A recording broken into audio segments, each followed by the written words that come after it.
జింకానా ఆడిటోరియంలో జరిగిన 75వ graduation ceremony కార్యక్రమంలో కేంద్ర సహాయ మంత్రి పెమ్మసాని చంద్రశేఖర్ పాల్గొన్నారు. గుంటూరు మెడికల్ కాలేజీ ఆడిటోరియంలో జరిగిన 75వ కాన్వకేషన్ సెరమనీ కార్యక్రమంలో principal doctor Sundarachari, superintendent doctor Ramana Yashasvi పాల్గొన్నారు. ఈ సందర్భంగా మంత్రి పెమ్మసాని మాట్లాడుతూ రానున్న రోజుల్లో ఎంబీబీఎస్ డాక్టర్లుగా ప్రజలకు సేవ చేసేందుకు మీకు అవకాశం ఉందని అన్నారు. పేషెంట్లను ఎంతో సహనంతో బాధ్యతగా ట్రీట్ చేయాలని సూచించారు. అప్పుడే వైద్యులుగా ప్రజలకు దగ్గరయ్యే అవకాశం ఉంటుందన్నారు. సీనియర్ డాక్టర్లను ఆదర్శంగా తీసుకుని తమ నాలెడ్జ్ ని పెంచుకుంటూ ముందుకు సాగాలని సూచించారు. ఈ సందర్భంగా వైద్య బృందం అంతా మంత్రి పెమ్మసాని చంద్రశేఖర్ కు జన్మదిన శుభాకాంక్షలు తెలిపారు. ఈ కార్యక్రమంలో మెడికల్ కాలేజ్ విద్యార్థులు, తల్లిదండ్రులు పాల్గొన్నారు.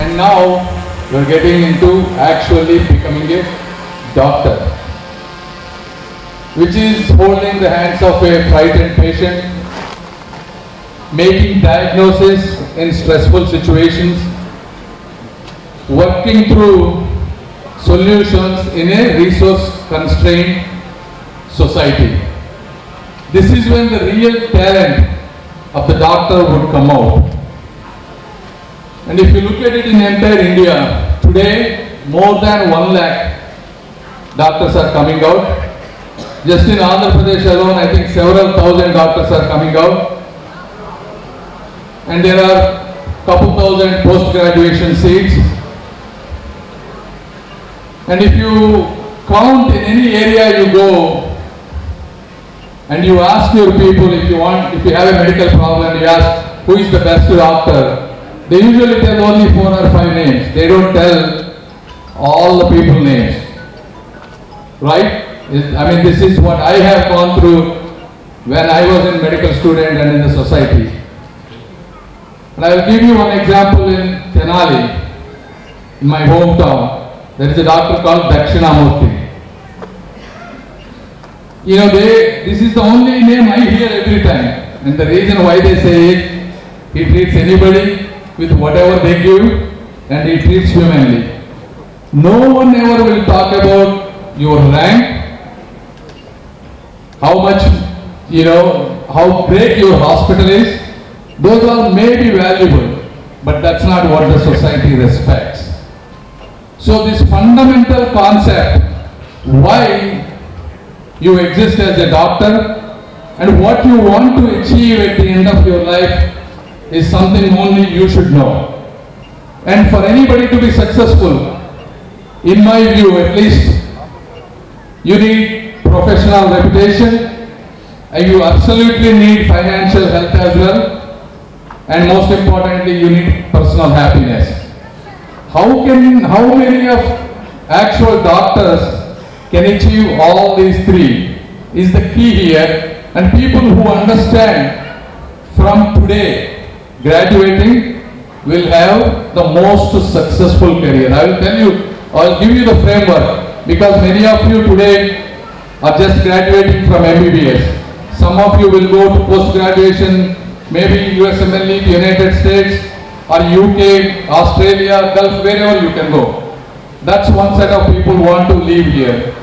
Second, some of you might go into civil services. Some of you will just start private practice. And few may become, they might surprise us being entrepreneurs, tech founders, and maybe even politicians like me.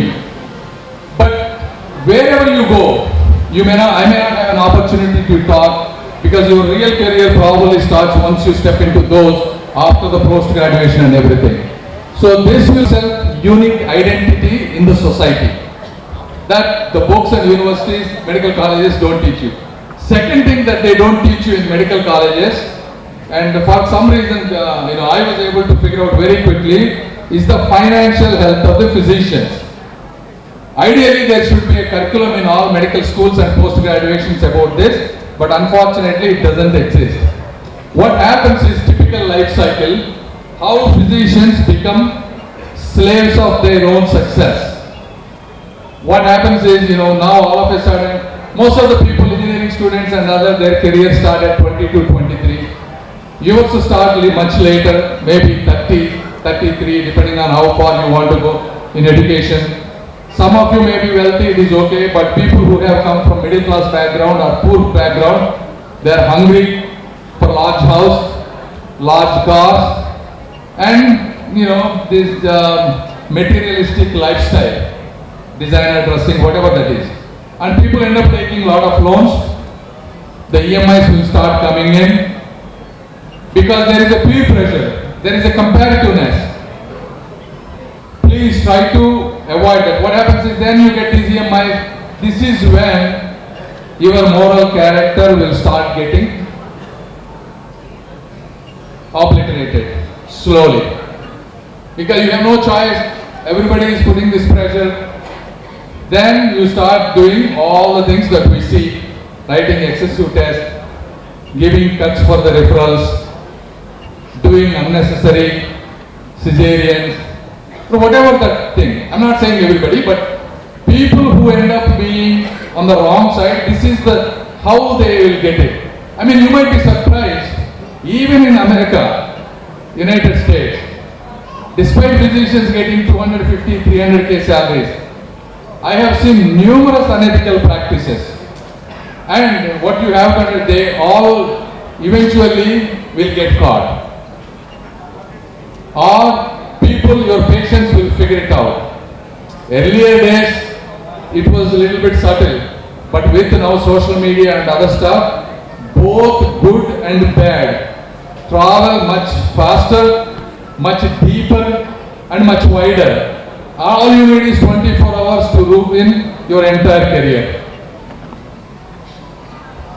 Okay, so how can you really, but I'm not saying that you shouldn't make money, okay, please don't misunderstand. Everybody needs money, everybody needs to be happy, because all of these years you worked so hard to have that little bit of luxury. There is nothing wrong. You don't have to compare. As I said, please try to avoid comparison, avoid lifestyle inflation, take insurance.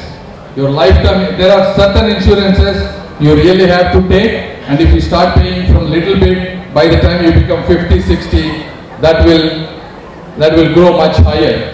The other thing is, don't fall for traps.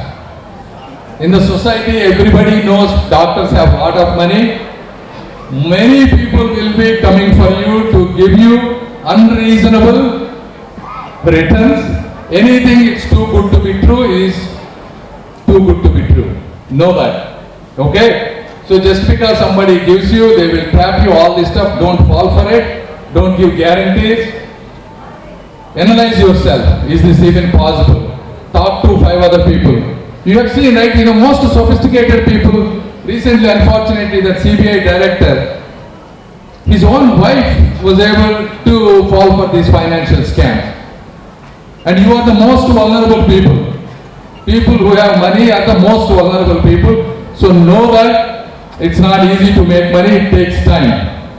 So financial freedom is not greed, it is a shield that protects your moral character. So make sure you are financially healthy and wealthy. And the next one, obviously physical and mental well-being. So the thing is, we treat diseases of the heart, but we neglect our own, right? We teach everybody exercise is the solution for a lot of diseases, but then we sit for 12 to 14 hours for reading, seeing patients, right? And we tell people to manage stress management as an important thing, but at the same time, we are also succumb to stress. And you look at general population, compared to the general population, physicians, healthcare professionals have twice the risk of depression.